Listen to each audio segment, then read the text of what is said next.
Well, good morning. It's May the 10th, 2026. This is going to be a wee orchard walk. Coming in a different entrance now than the last few. This is the steps I made, very rustic. Make it easier to come down into the side gate that I put in for ease of access. Dogs not want to come in. Come on you coming in? Anyway, I've got a row of tiny wee Christmas trees. I've got about 20 in total. I must say they grow very slowly, but I am hoping that over the next decade they'll save me 40-50 quid at Christmas. And if we wander up here, here's a pair I put in. I think it's a, what one is it? I can't read it.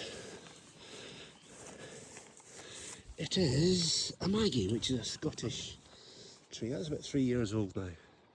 Growing very upright. Still haven't had my beehives, but I'm hoping the guy turns up soon for 10 beehives. IBC for when it gets dry in June. Not always in Scotland, when it pisses down. And I'm not going to go around the orchard naming every single tree, but this section here is a heritage Scottish section, lots of Scottish varietals. Blossoms out in this one. I must admit they are quite small compared to ones I bought from somewhere else, but this is a Tam Montgomery. And there's Stirling Castle and there's are both Pippin, but I've maybe got about 20-ish apple varieties that are traditionally Scottish in this section. And as I said, whilst I won't go around every single one, this one has no blossom, which is suggesting it's a bit later than the others. That's because it's not a Scottish one, it's called Apple Cat's Head, but it has been a good grower in Scotland, which is why I've probably got it. And as you can see, the blossoms are out, albeit they are quite delicate. Scotch Bridget. And what's this wee one? Just, it's a different colour, it's more pinkish in colour. That's early Victorian. And down there in the last two rows is what I would call my wee nursery, which we'll maybe just have a quick nosy around. I've grafted some trees, scions, onto woodstock myself, rootstock, and this might be interesting to some people, but these two trees, this one and this one, I rescued from my garden. They were in pots.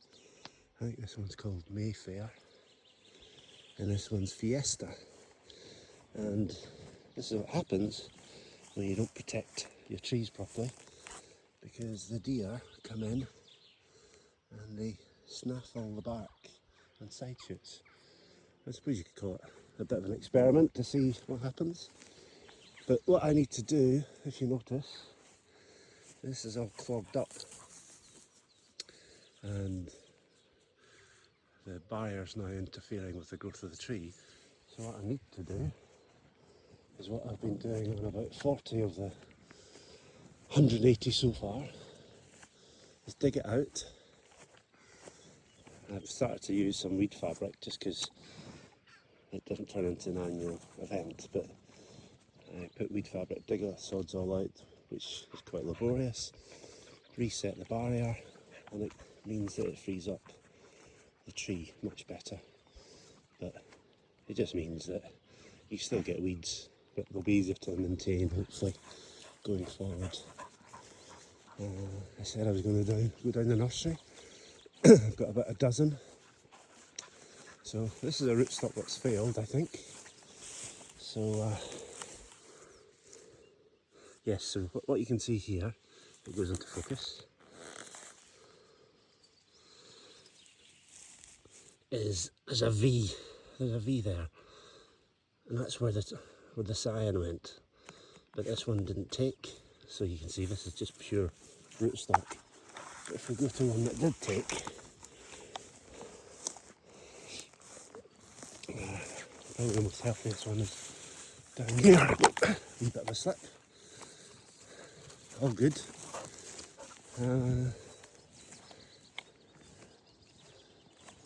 It's so peaceful here, with the birds singing, and I had to use Mr. Google Lens to work out what this wee flower was, but it's a cuckoo flower, very delicate, and it's sporadically throughout the orchard.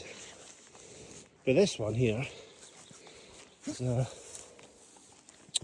boxwood foxwhelp that I got a scion from a cider farm in Somerset, and what you can see hopefully is where I've made the graft somewhere.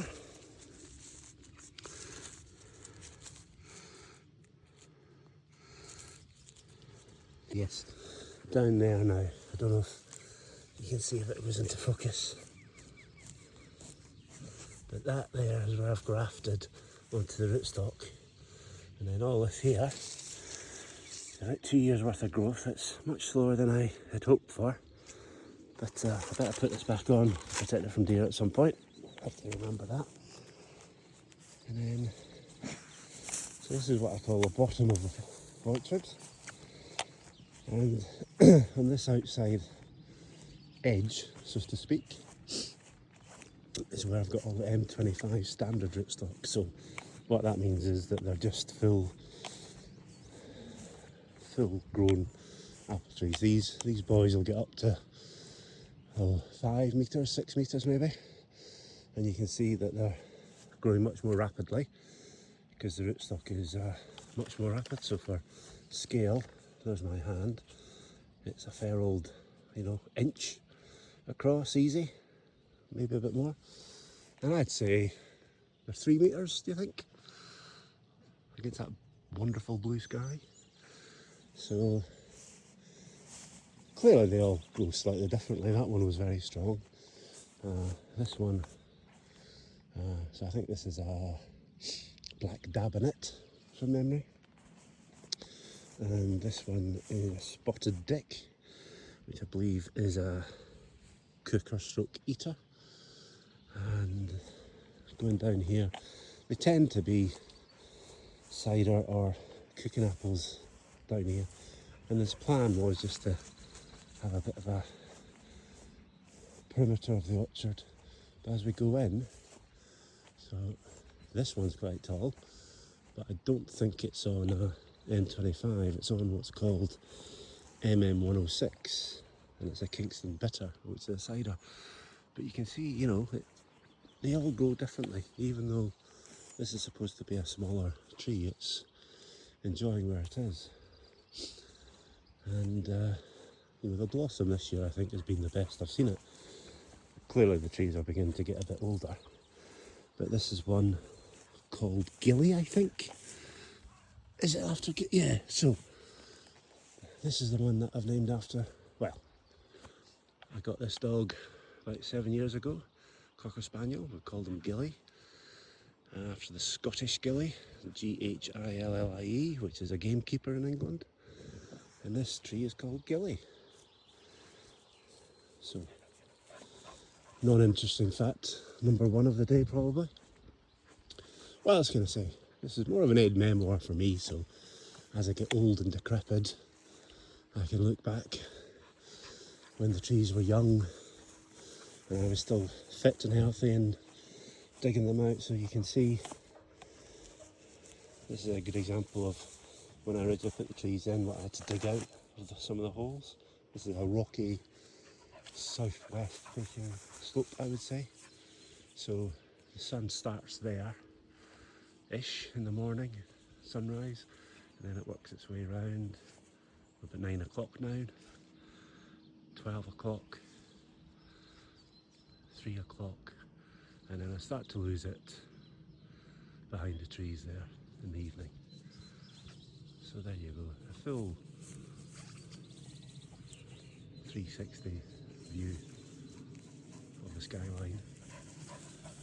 And you know, some trees need a bit of work. This one is not looking particularly healthy, but then, you know, so the mistake I made was making the original barrier too small. You know, these things were, when I put the trees in, they were about this thickness, you know, less than a pencil.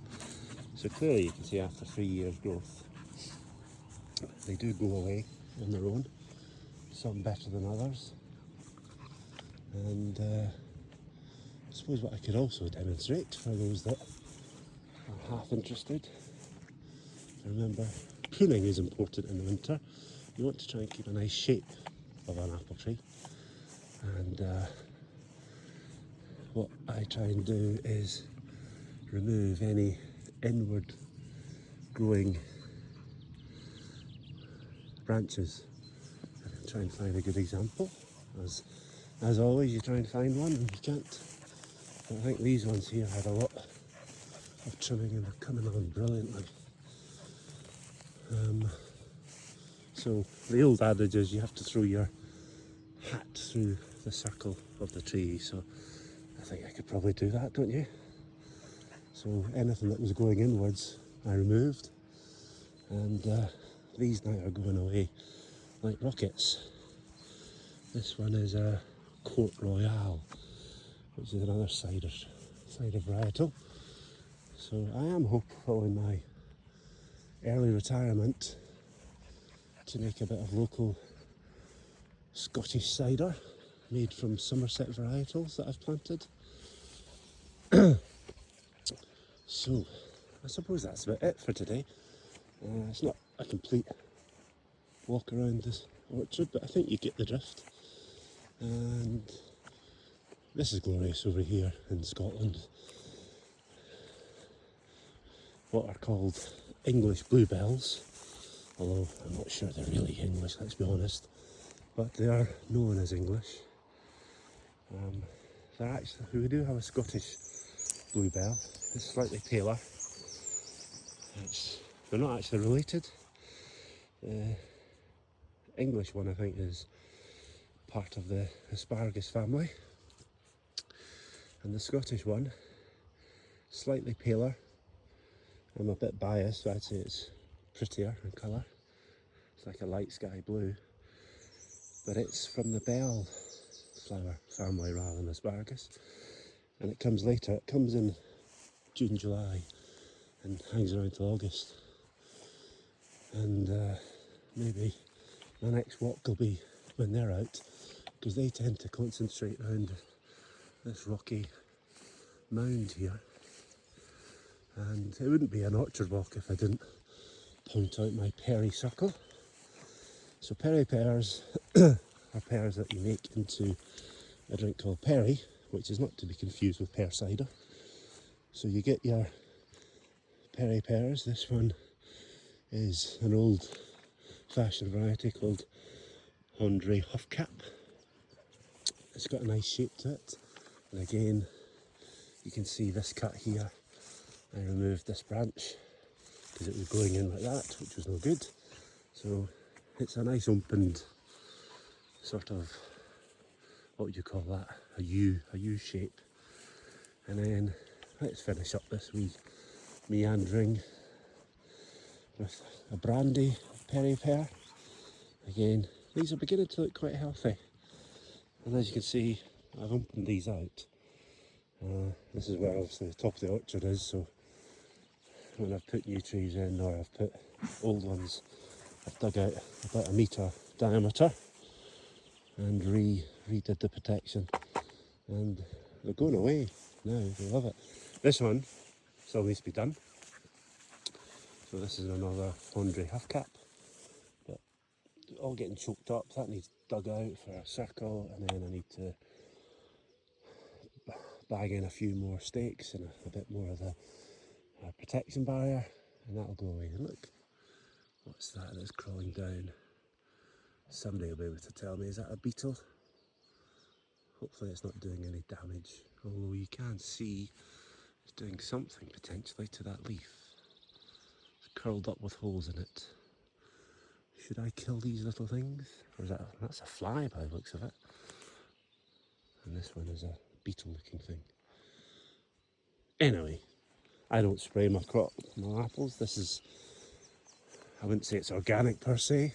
I strim with a strimmer, which is plastic, and you do invariably get bits of broken off strimmer wire that is plastic in the orchard, but it keeps my path going.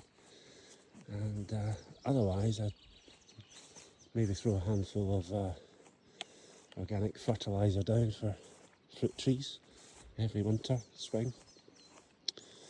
But other than that, it goes away by itself. So, sorry, I've got distracted and walked past the Perry Circle. So, going back up, you can see that that's where we've been. And rather than going straight, I should have come round this bend. And this one's called Gin, G-I-N, am I right? Yes. So, these were all put in at the same time, and you can see the variability of rootstocks and varieties. This has still got a bit of growing to do. And I think this is a brandy from memory. Are you a brandy? Let me see. Yes. So, what a lovely orchard, in my own unbiased opinion. And then, disappointed with this wee shrub. It's a mulberry tree, but I've got a feeling we bought a dwarfing variety because it's not done very much in the 2.5 years it's been in. But you never know. I think they do grow slowly. So this is kind of the top of the orchard. Every morning, if I'm here, I come up to this spot and I survey the orchard and listen to the birds. And if you're lucky, you might hear a chaffinch singing. It's the radio.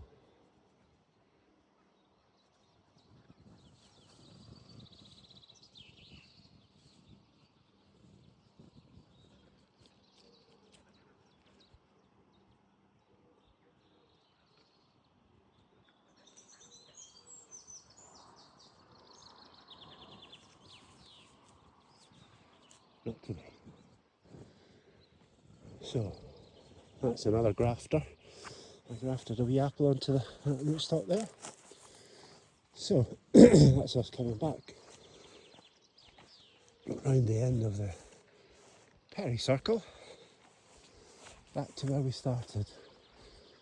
I normally start up on that gate and walk round, but this access gate makes life much more easier in terms of getting materials and things into the orchard. But it was a bit slippery and the stones were a bit wobbly, so the other week I dug this bank out and I've now put in 3 or 4 steps just to make life easier. Now I do need to finish it. I'm thinking put a bit of mortar between the cracks, make it look like crazy paving. And there is the view that I get in this glorious May morning in Scotland, southwest Scotland, 2026. Well, future me, just remind you you're standing here in your orchard, just enjoying the peace and quiet and the colours and the scents and the sounds. Till next time, future me, cheery bye.